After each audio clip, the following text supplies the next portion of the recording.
나모 따사 바가와또 아라하또 삼마 삼붓다소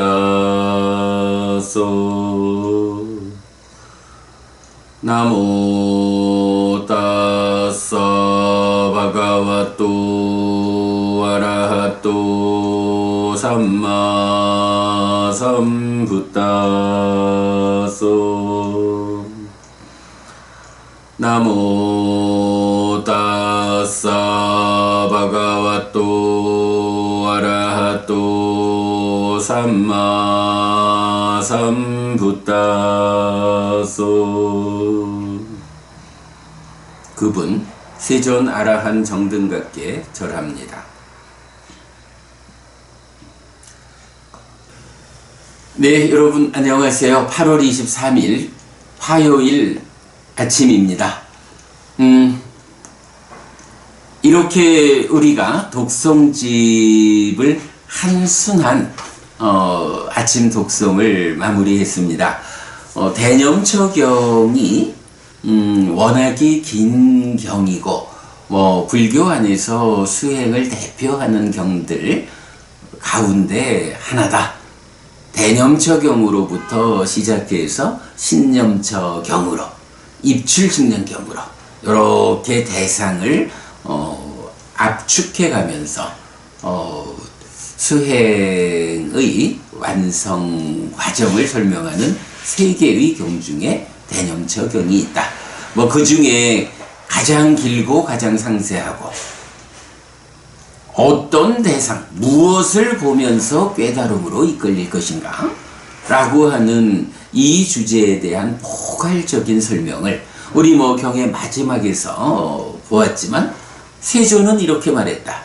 그 비구들은 즐거워하면서 세존의 말씀을 기뻐했다. 부처님께서 직접 대념처경을 설함으로써 사념처 수행이 어떤 성과를 가져오느냐. 우리가 이제 지금 여기서 무위의 알미 있거나 집착이 남아있을 때 불안장의 상태라고 말하는데 무위의 알미 있다. 뭔가요? 번뇌의 부서짐에 의해서 탐진치가 완전히 부서진, 그래서 탐진치와 함께하는 유위적 삶을 벗어나서 무탐무진 무치의 무위의 삶이 실현된 이런 깨달음의 경지, 아라한의 경지를 무위의 암 이렇게 말하는 거죠. 대념처경을 통해서 사념처로 시작하면 후렴을 통해서 깨달음까지의 전체 과정을 안내한다 그랬죠. 사념처로 시작해서 사마타 위파사나로 완성되는 이 하나의 수행 체계에 대해서 부처님은 이 대념처경을 통해서 아주 상세히 완전한 모습을 소개하고 있다. 당신의 깨달음을 제자들에게 재현시키기 위한 확정적인 길, 이렇게 대념처경이 설해졌다. 우리는 일주일에 걸쳐가지고 독송하고 그 의미를 알아보았다 라는 거죠. 네, 잠시만요.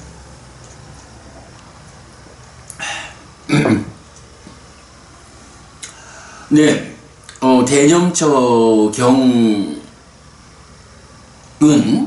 일단 고진멸도 사성제를 설명하는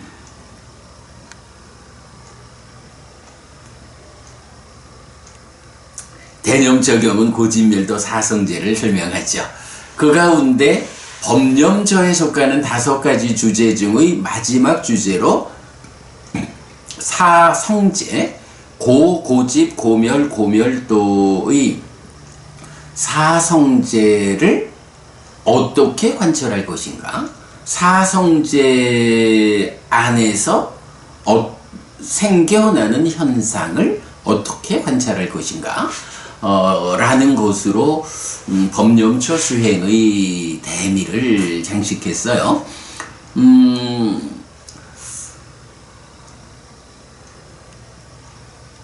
사일에 걸쳐서 고성제 부분 하루, 고집성제 부분, 고멸성제 부분, 그리고 오늘 고멸도성제 부분에 이어서 경의 마무리, 이렇게 독송을 했는데요.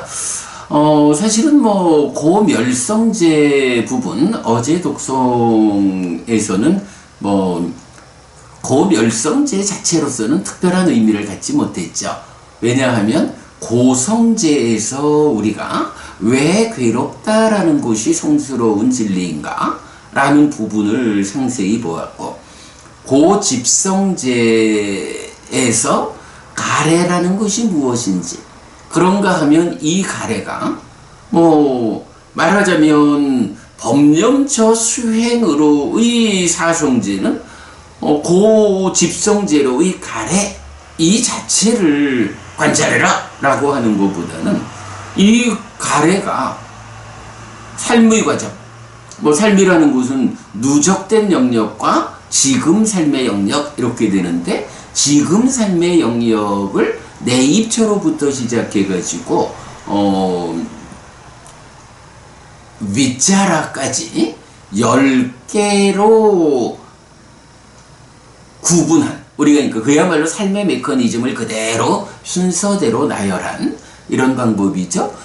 지금 삶의 영역을 이렇게 10가지로 내입처, 외입처, 식촉수, 상, 애, 윗닦아, 윗자락, 의도까지 해서 10가지로 나열하고, 그 가래라고 하는 것이 정의는 이런 것이다. 근데 이 가래가 어디에서 생겨나서 자리 잡는가? 라고 할 때 세상에서 마음에 들고 즐거운 것이 있다. 거기에서 생겨나고 자리 잡는다. 그런데 그 세상에서 마음에 들고 즐겁다라는 그게 무엇냐? 라고 하니 지금 삶의 영역 전체, 이 삶의 영역 전체가 사실은 중생으로의 지금 삶이 전개된다 라는 이 측면이 그대로 마음에 들고 즐거운 것이어서 그 각각의 자리에서 가래는 생겨나서 자리 잡는다.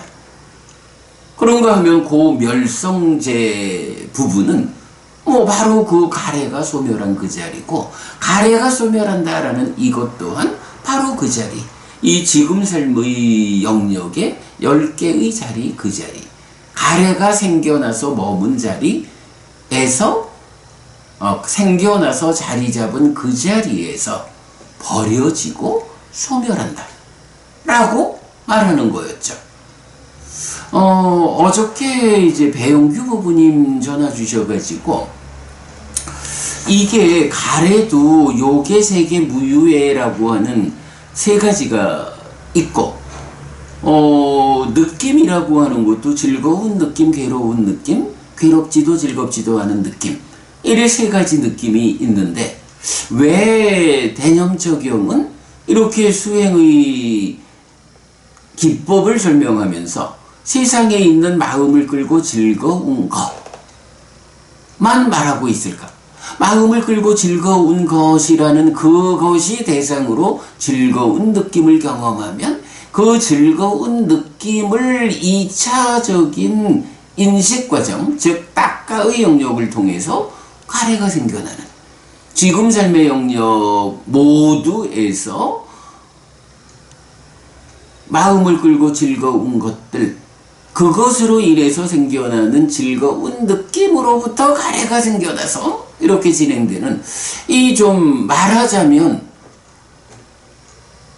요계 유해 무유해 중에 뭔가 무유해는 배제되고 요계 유해 부분만 말한 거 아닐까? 락고 불고불락의 느낌 가운데 고와 불고불락은 배제하고 즐거운 느낌만 말하는 것이 아닐까? 이제 이런 그 의문이 든다라고 질문을 주셔서 사실은 굉장히 중요한 부분을 꼬집으셨다. 나도 경을 읽고 설명하는 가운데 이게 즐거움의 관점에서만 설하고 있다 라는 부분을 보았다.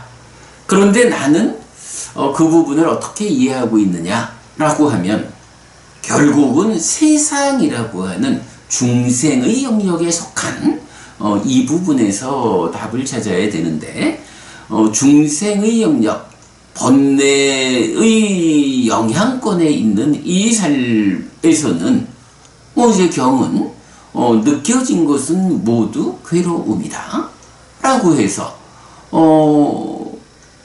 느껴진 것, 여기서 말하는 게 이제 연기 메커니즘적인 수죠.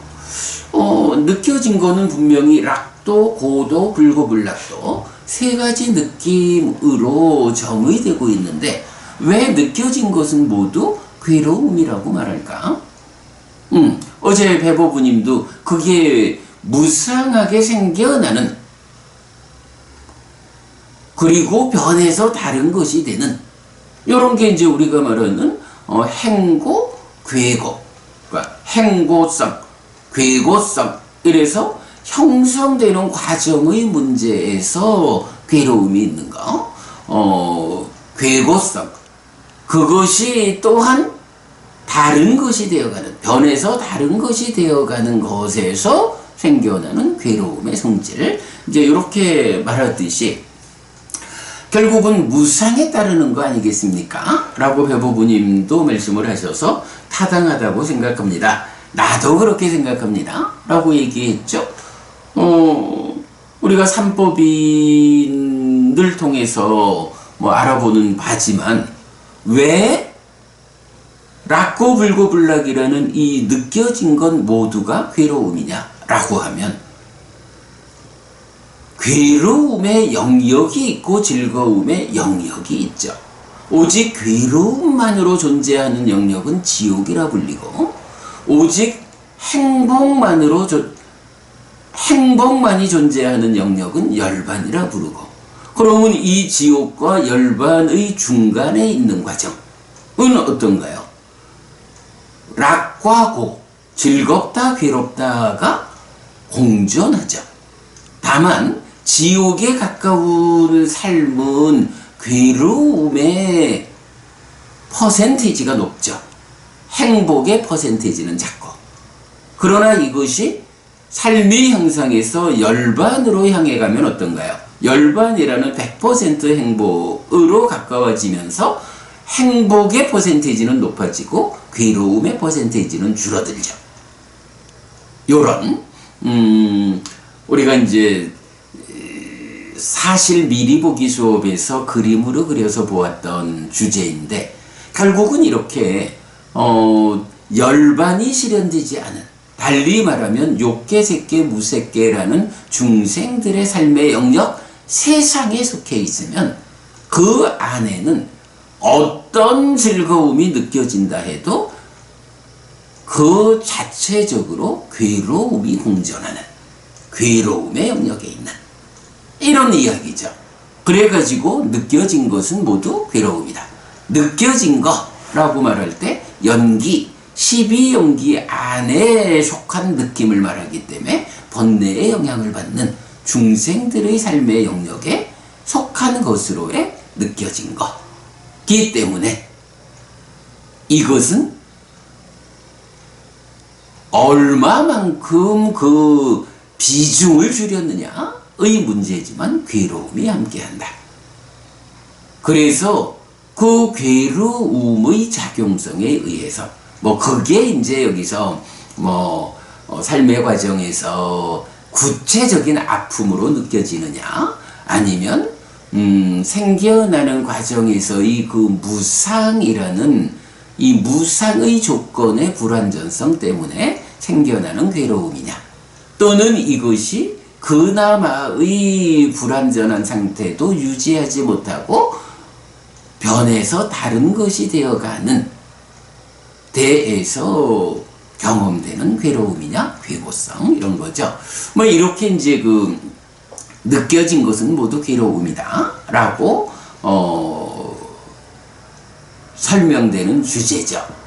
요거 우리가 또 다른 관점, 왜 이렇게 즐거움과 괴로움이 공존하느냐 하는 이 부분을 설명하는 중요한 교리, 우리가 앞에 꽃경에 대한 부수되는 경들에서 보았죠.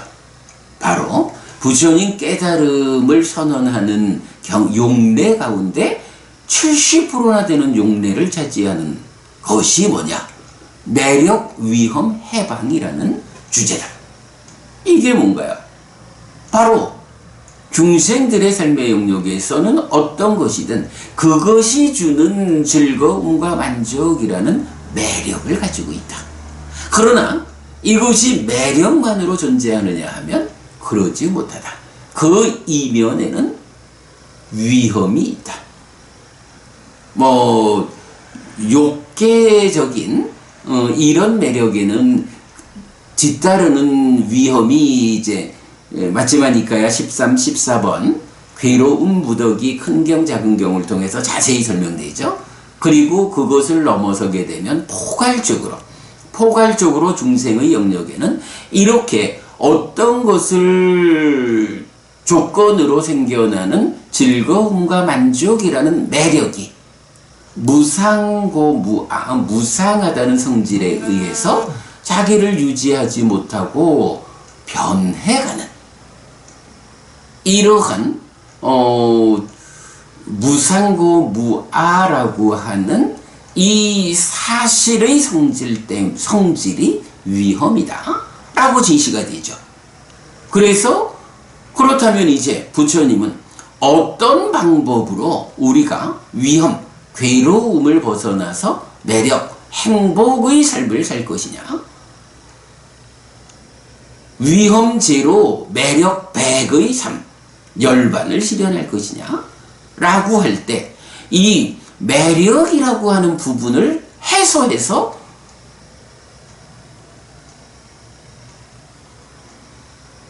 실현하는 것이 아니죠.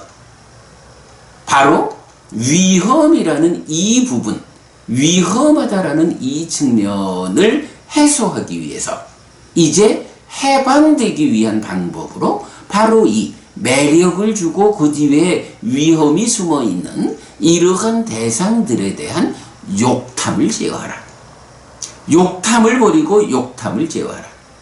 라고 말함으로써 이 즐거움과 만족을 포기함으로써 해방되라고 부처님은 가르치지 않는다. 오직 거기에 수반되는 그 뒤에 숨어 있는 위험을 해소하기 위해서 바로 이 매력과 위험이 공존하는 이 대상에 대한 욕탐을 버리고 제어하는 이것으로서 해방되라. 해방되라라고 하는 것은 이 매력은 완성되고 매력은 100%로 확장되고 위험이 줄어들어서 제로가 되는 그러한 경지가 뭔가요? 바로 열반이라는 경지죠. 그래서 열반은 오직 100% 행복이다. 위험 제로, 괴로움 제로. 요런 부분을 이제 우리가 공부해서 알고 있죠. 이 매력, 위험, 해방이라는 이 주제는 정말 중요한 주제죠. 자, 그래서 이렇게 가래라는 것은 세상에 있는 마음을 끌고 즐거운 것에서 생겨나서 자리 잡고 그 자리에서 버려지고 소멸한다. 고집성제, 고멸성제. 이렇게 대념처경에서는 설명하고 있죠. 아무튼 이제 저도 그 부분을 조금 이렇게 보기는 했는데 설명드리지 못한 주제를 어제 배영규 부부님 전화 주셔가지고 질문을 해주셔가지고 제가 좀 설명드렸는데, 예, 그런 그 부분, 세상에 있는 마음을 끌고 즐거운 것, 우리 삶의 지금 삶의 영역을 10가지로 설명한 메커니즘적 관점, 이 자리에서 괴로움은 생겨나서 자리 잡고 버려지고 소멸한다. 바로 그 자리를 세상에 있는 마음을 끌고 즐거운 것이라고 말한다. 왜 마음을 끌고 즐거움이라는 한쪽 측면만을 말하는 것일까? 라고 할 때 느껴진 것은 모두 괴로움이다 라고 하는 이 측면에서 중생들의 삶의 영역에서 느껴지는 것, 그 범주, 매력, 위험, 해방, 이런 관점. 그리고 이제 하나를 더 말하자면 우리가 이제 이 깨달음으로 가는 마지막 과정, 딱가 안에서 사마타 위파사나 하는 과정을 여모 이탐 소멸 이렇게 말하죠. 여모 이탐 소멸 무슨 말인지 알겠는데, 아니 왜 탐의 여모는 그렇고 이탐이라고 해서 왜 탐으로부터의 벗어남, 탐을 소멸하는 것만 말할까? 그 자리에는 탐과 진이 함께 있는데, 이런 관점을 말할 수 있죠. 그러나 역시 진이라고 하는 것은 저항의 상이 공무변처로부터는 없어지죠. 그래서 무색계의 영역에는 진이라고 하는 이 부정적 요소는 없죠.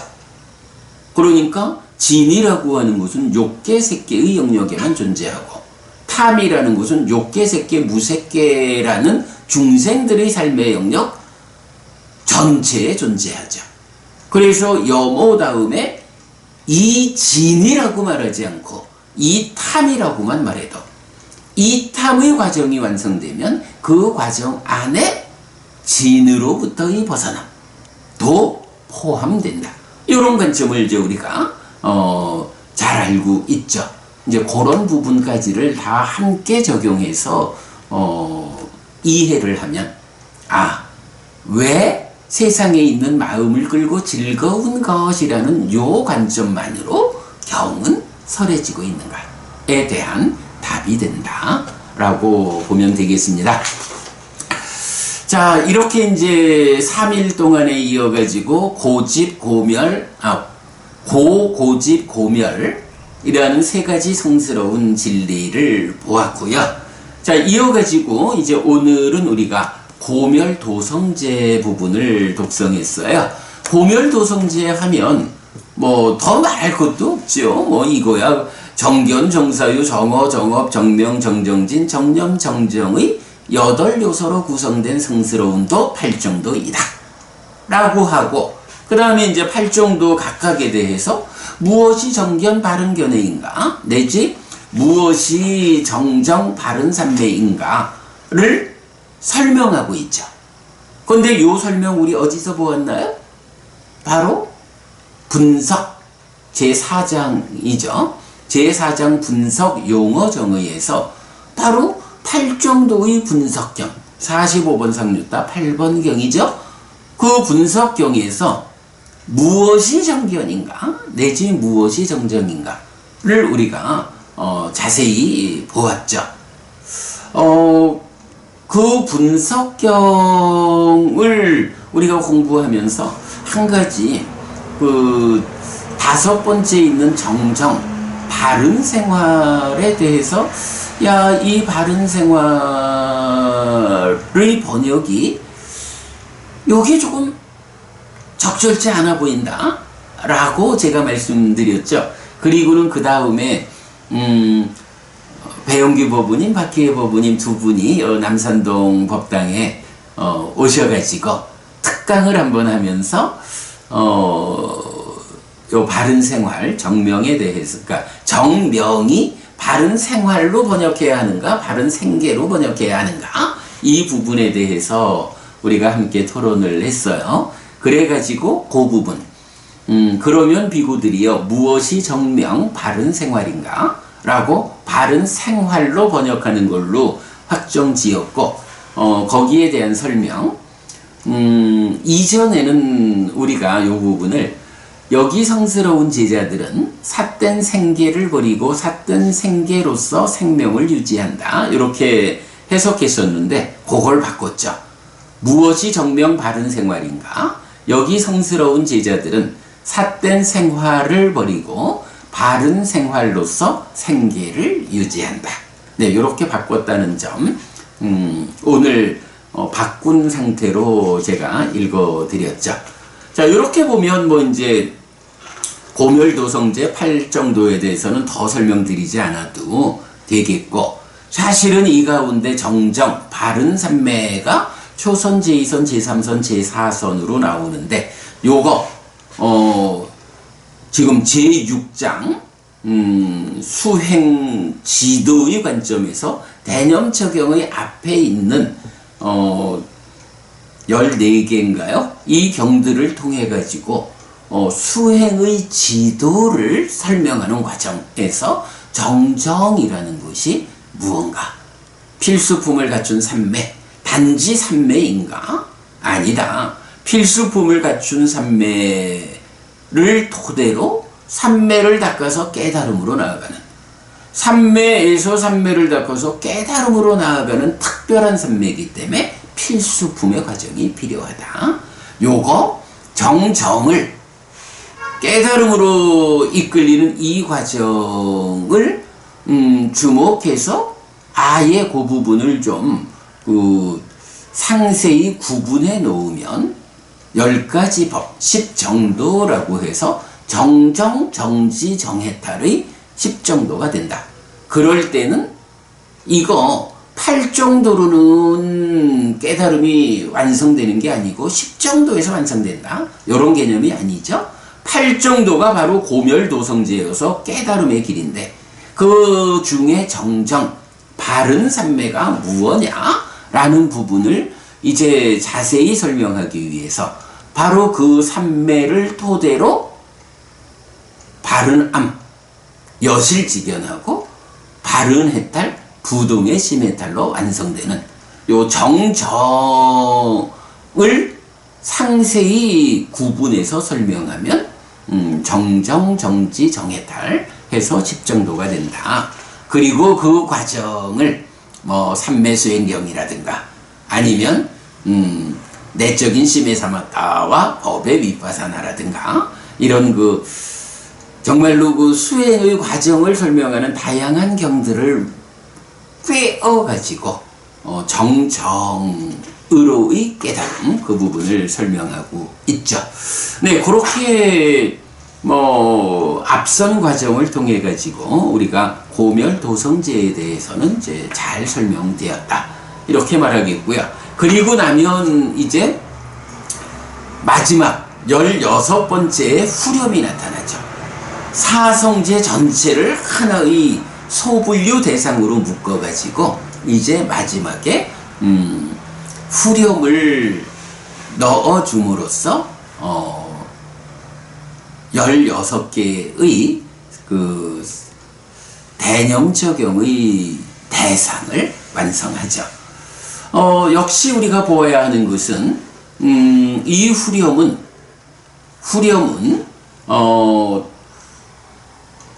사념처의 영역 여실지경까지 가는 첫 단계와 이후 사마타 위파사나로 완성되는 과정, 이렇게 구분되고 있다.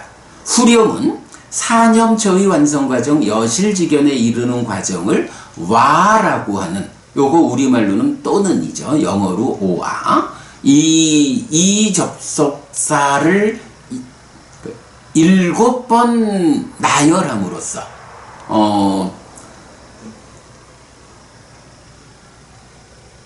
현상을 이어보면서 안팎의 현상에 머문다. 요거 뭔가요?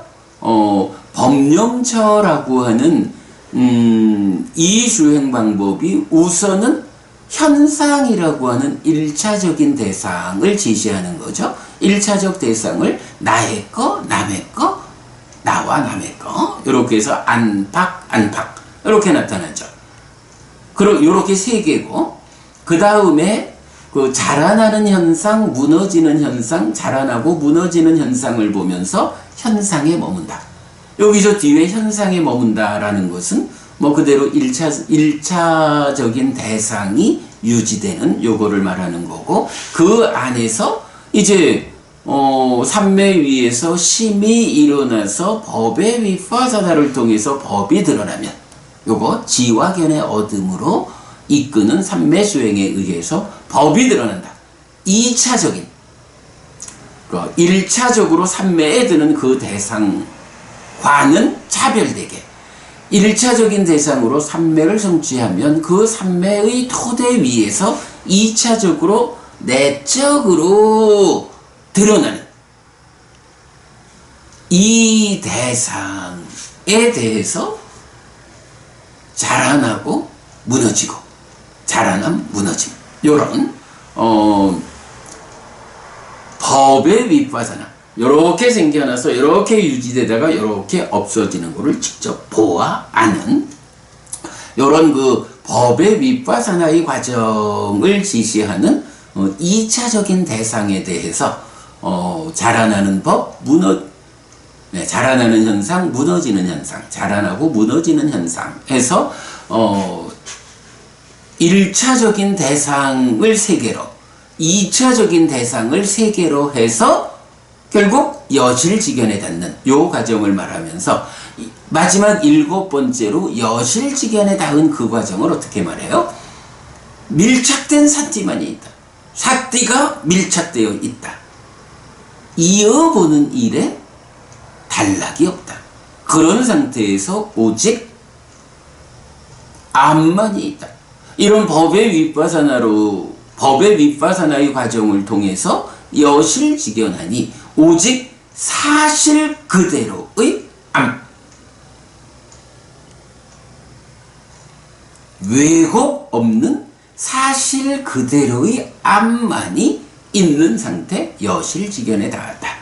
라고 하는 여기까지를 사념처의 완성과정 와라는 접속사 7번을 나열함으로써 제시하고 있고 그 이후에 이렇게 여실직연하면 딱가 안에 들어가서 방금도 말씀드렸지만 여모이탐 소멸의 과정으로 그러니까 떨침의 과정, 이탐의 과정, 소멸의 과정 그리고 노음으로 기결되는 이렇게 말하는 과정이 있죠. 바로 그 여모, 이탐, 소멸 또는 떨침, 이탐, 소멸이라는 이 딱가 내면의 과정을 통해서 번뇌를 부숨으로써 애멸, 딱가의 영역을 넘어서게 되는 거죠.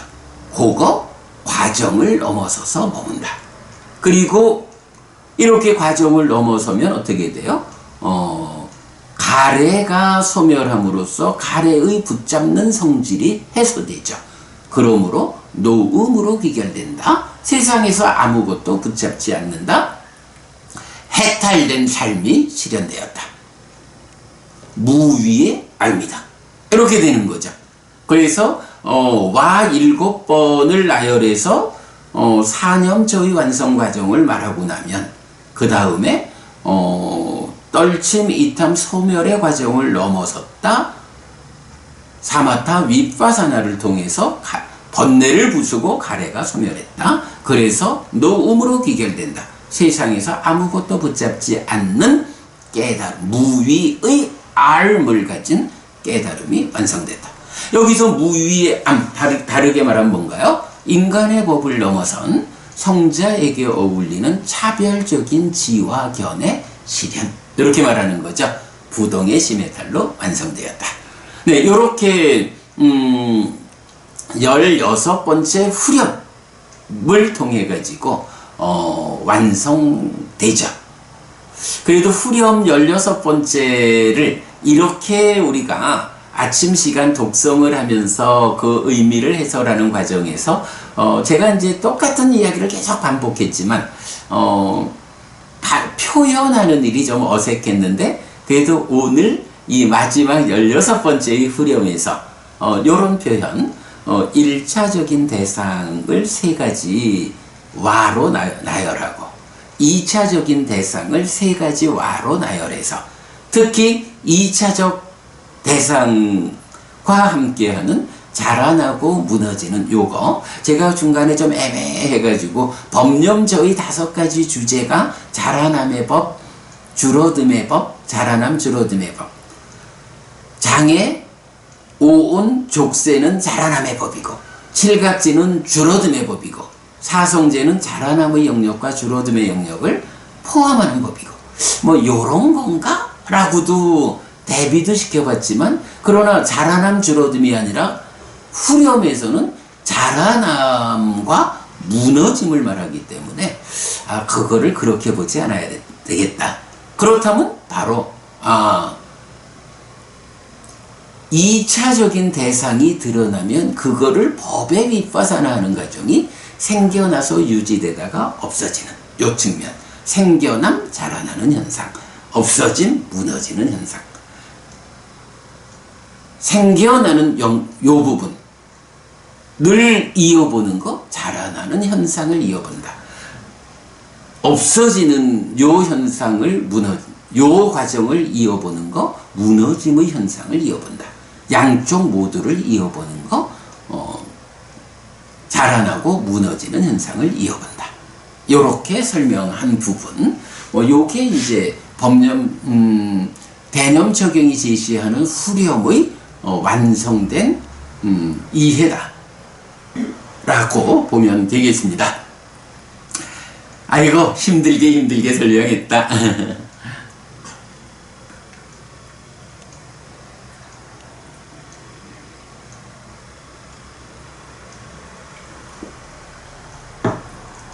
정말 이런 부분을 이제 논리적이라 할까요? 어떤 논리적 결함 없이 타당성을 가지고 설명하는 일은 참 좀 쉽지 않은 것 같아요. 그냥 이렇게 좀 아울러 가지고 이런 겁니다 라고 설명하는 것이 결국은 그 설명 가운데 명확함을 제시하지 못하는 이런 면이 있다면, 이제 이런 부분을 반복하는 가운데 그 명확하지 못한 부분을 배제하고 설명할 수 있을 때 결국 이제 그런 명확한 설명을 위해서 우리가 반복해서 공부를 하는 이런 측면이 있겠죠. 자, 그 다음에 이렇게 이제 신수신법의 과정이 다 끝나면 이제 부처님 다시 그 대념 적용을 시작할 때 했던 그 주제로 되돌아오는 부분을 보여주죠. 자, 그래서 이제 기본적으로는 이렇게 사념처를 닦으면 어떤 성과가 있느냐라는 부분을 이제 말하죠. 누구든지 이 사념처를 이렇게 7년을 닦는 사람에게 두 가지 결과 중의 하나가 기대된다. 지금 여기서 무위의 알미 있거나 집착이 남아있을 때 불환자의 상태, 불환과다라고 하거든요. 자, 여기서 이건 사념처를 이렇게 닦으면 무위의 알미 있거나 해서 성자, 그러니까 인간의 법을 넘어선 성자에게 어울리는 차별적 지화견의 실현을 통해서 아라한이 된 그 상태가 무위의 알을 가진 이런 상태가 되는 거죠. 아니고 조금 부족해서 집착이 남아있으면 불환자다 이렇게 말하는데, 여기서 우리가 하나 보아야 할 것은 사념처를 이렇게 7년을 닦는 사람은 아라한이 되거나 불환자가 된다, 이런 표현이거든요. 그런데 우리가 알기로 사념처라고 하는 것은 수행의 1차적인 완성이란 말이죠.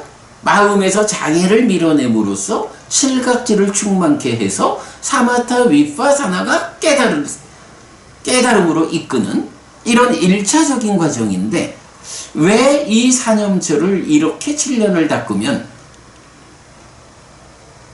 아라한이나 불환자가 된다고 말할까? 자, 여기서는 주목해야 하는 게 사념처를 7년을 닦는 사람이 아니죠. 이렇게라고 해서, 여기서 이렇게는 뭐예요?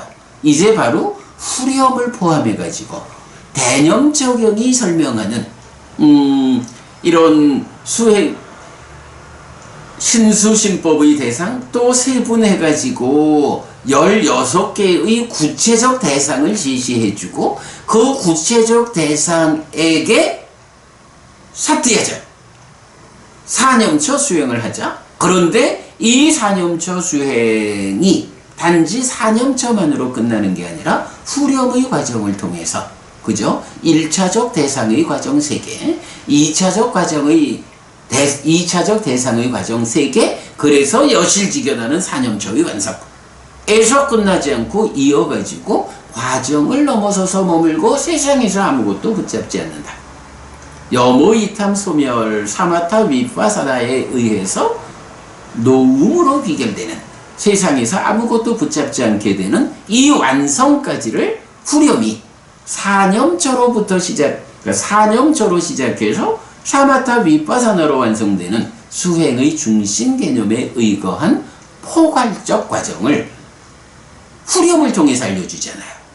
그러니까 사념처만을 이렇게 보는 게 아니라 사념처를 이렇게 닦는다. 후렴이 이끄는 깨달음의 과정까지를 이렇게 닦으면 아라한이 되거나 불환자가 된다. 요런 의미죠. 네, 이렇게가 후렴을 의미한다 라는 부분만 우리가 이해하면 이 마무리에서 이해에 어려움이 없다, 이렇게 보면 되겠고요. 자, 이렇게 부처님은 처음에는 누구든지 이 사념처를 이렇게 7년을 닦으면 아라한이 되거나 불환자가 된다 라고 말했죠.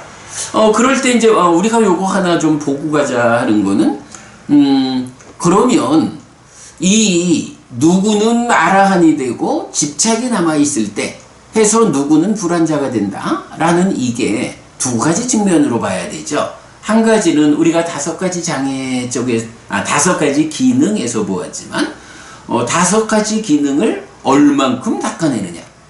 5가지 기능이 완성되면 아라한이고, 그보다 조금 부족하면 불환자고, 조금 더 부족하면 일례자가 되고, 조금 더 부족하면 예류자가 되고, 아예 없으면 해탈된 삶의 영역 밖에 있는 구배자다. 이런 표현이 있어서, 한면으로는 기능의 차이에 의해서 아라한이 되거나 불환자가 된다, 이런 이해를 할 수 있고, 또 하나의 측면은 우리가 이걸 보자 했죠. 사실 이렇게 7년을 닦으면 이라는 것은 기본적으로 어떤 그 완성에 접근하는 과정이라고 말할 수 있고, 그렇다면 아라한과 불환자가 어떤 형편하에서의 완성에 대한 접근을 말한다 라고 볼 수 있다 해서, 이제 경은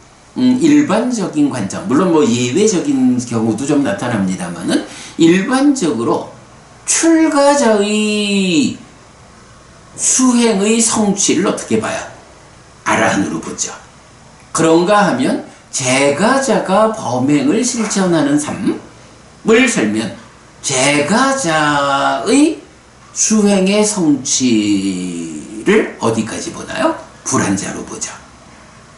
그래서 범행을 실천함에도 불구하고 어떤 형편에 의해서 출가하지 못하는 이런 제약, 제가자라고 하는 이 세간적 삶에 대한, 그러니까 세간적 삶의 영위, 이것이 집착이 남아있는 삶이다 라고, 그런 관점으로 본다면 무위에 앓은 출가자의 사념처를 이렇게 닦은 성과고, 불환자의 상태라는 것은 제가자가 사념처를 이렇게 닦은 성과고, 그 완성, 이렇게 표현할 수도 있다. 그래서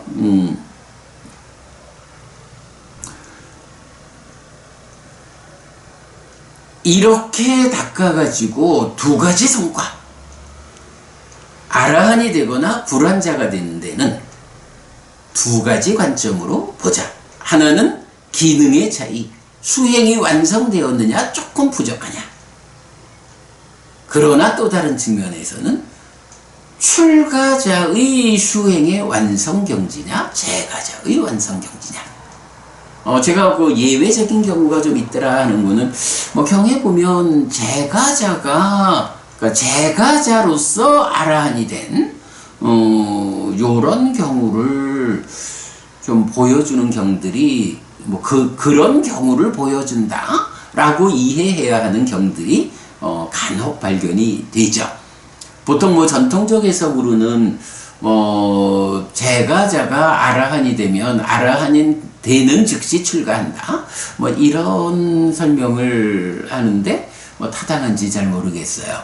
뭐 그런 설명이 구체적으로 있지 않고 이건 경에 따라서는 제가자인 아라한 또는 아라한인 제가자로 나타나는 경우를 뭐 몇 개 경이 말해주는 것 같아요. 근데 이건 보편적으로는 제가자의 성취는 불환자 이렇게 나오기 때문에 이제 대념처경의 마지막 부분에서는 이렇게 사념처를 이렇게 7년을 닦는 사람에게 아라한이거나 불환자거나 기능의 차이를 말하거나 출제가의 차이를 말하거나 이런 두 가지 관점으로 보자 라는 거죠. 자, 그런가 하면 이제 경은 이어서 7년은 그만두어라. 6년이면 된다. 이러한, 그러니까 대념처경이 이끄는 이런 사념처 수행, 사념처를 이렇게 닦는 수행을 얼마만큼의 절박감을 가지고, 얼마만큼 간절한 마음으로 수행에 대응하느냐에 따라서 7년이 걸릴 수도 있지만 거기에 이 간절한 절박함이 더 강해지면 7년도 필요 없어. 6년이면 된다. 5년이면 된다. 4년, 3년, 2년, 1년이면 된다. 아니 1년도 필요 없어. 7달이면 돼. 7달? 7달도 그만두자. 6달이면 되고 5달이면 되고 4달이면 되고 3달, 2달, 1달이면 돼. 아니 1달까지도 필요 없을 수가 있어. 정말로 뛰어난 기능이 확보되고 거기에 간절한 절박감을 가지고 이렇게 사념처를 이렇게 닦으면 반달 아니 7일 일주일만 닦아도 아라한이 되고 불환자가 될 수 있어. 이렇게 말하죠. 예, 불교 수행이 7년을 요구하기도 하지만 정말로 강력하게 이 수행에 접근하면 7일 만에도 아라한이 될 수 있다. 불환자가 될 수 있다. 라고 이 수행이 얼마나 효과적인 수행인가 라는 부분을 말해주고 있죠. 자, 그러면서 이제 경은 마무리 시작 부분을 반복해 주죠. 비구들이여, 사념처라는 이 길은 중생들의 청정을 위한, 슬픔과 비탄을 건너기 위한, 고통과 고뇌의 줄어듦을 위한, 방법을 얻기 위한, 열반을 실현하기 위한 유일한 경로이다 라고 설한 것은 이것을 연하여 말하였다 라고 부처님 말씀을 마무리하시죠. 세존은 이렇게 말했다. 그 비구들은 즐거워하면서 세존의 말씀을 기뻐했다. 이렇게 대념처경이 끝나고 이렇게 독성집이 마무리되었다.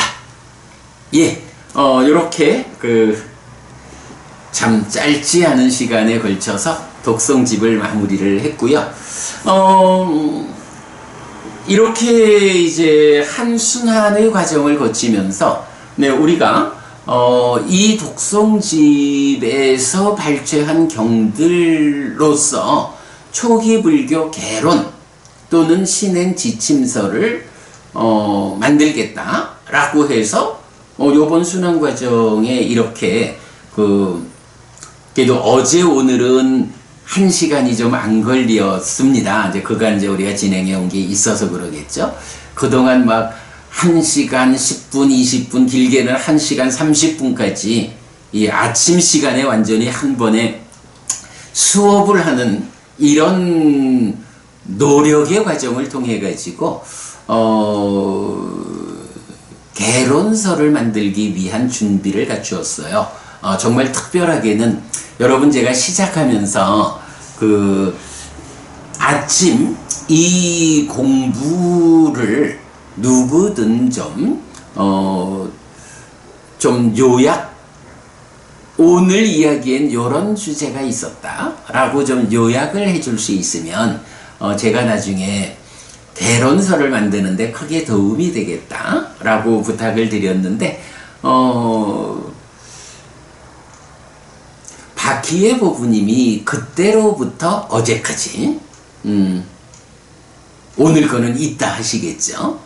보통 아주 깨알 같은 글씨로 A4로 뭐 2페이지 내지 3페이지, 긴 거는 4페이지까지 있었어요.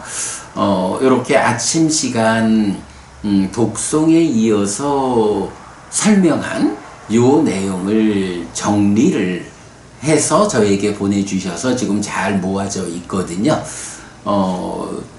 하여간 이제 지금 하는 작업을 마치고 나면 그 초기 불교 개론서를 만드는데 가장 큰 도움이 되겠다라고 말씀드리고, 예, 뭐 박희애 부부님께 고맙다, 감사하다라는 말씀을 드립니다. 이렇게 이제 독송집을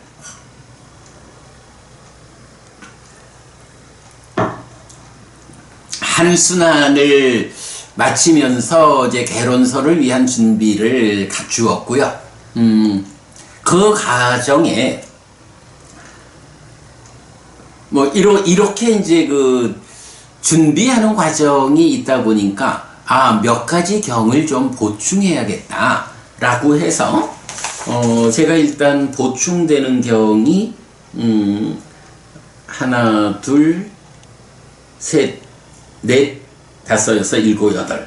8개의 경을 또 좀 보충했어요. 그랬더니 그 보충되는 경이 대략 한 30몇 페이지가 되던데, 그 보충되는 경까지를 이제 삽입하면, 우리가 좀 더, 경들의 편집에서의 그 편집 의도의 연결이 좀 매끄러워지죠. 요번에 보충한 경들 가운데 이제 대표적인 거로는 이 독송집 안에 그래도 교리적으로 좀 우리가 담아야 하는 부분들이 거의 대부분 들어있어요. 지난번에 우리가 뭐 구차제주도 해해탈자경을 통해서 넣었습니다.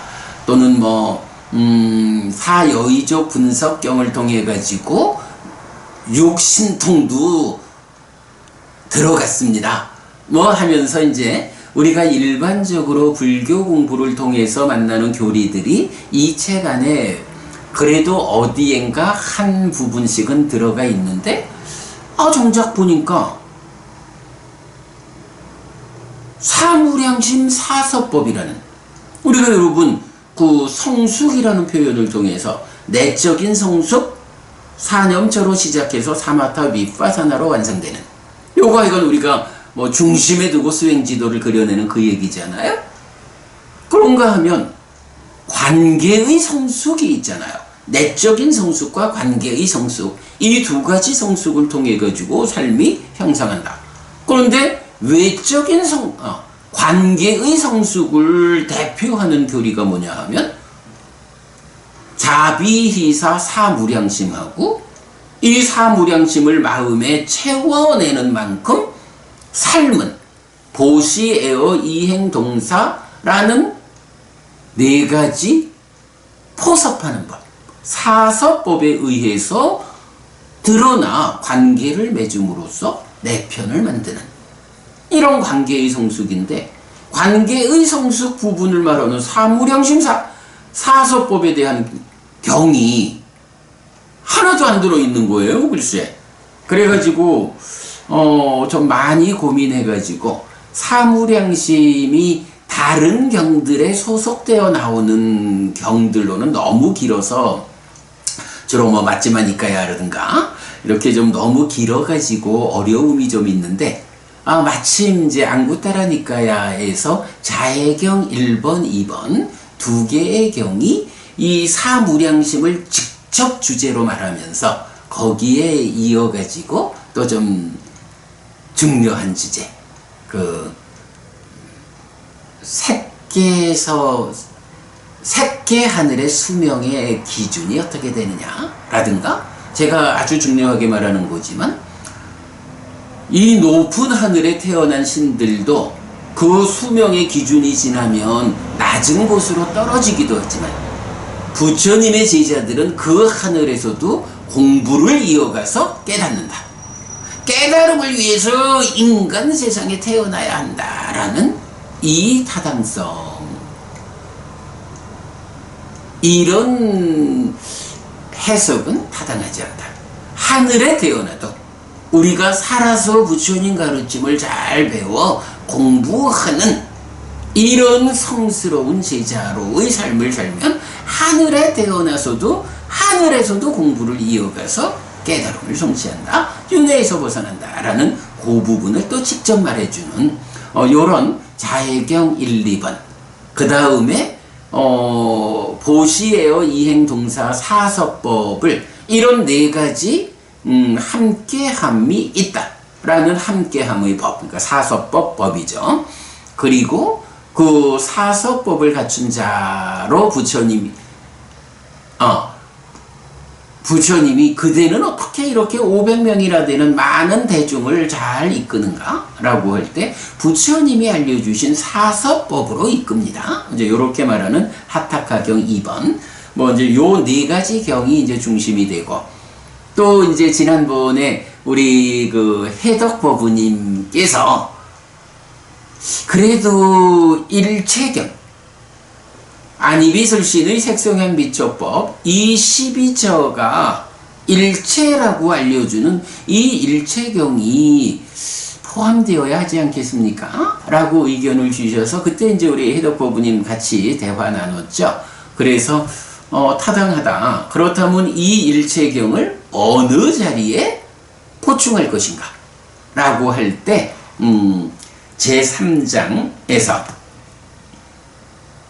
제3장에 이제 불탐경 앞에 넣음으로써 오온과 12처의 그 연결관계를 잘 좀 보완하게 되었고요.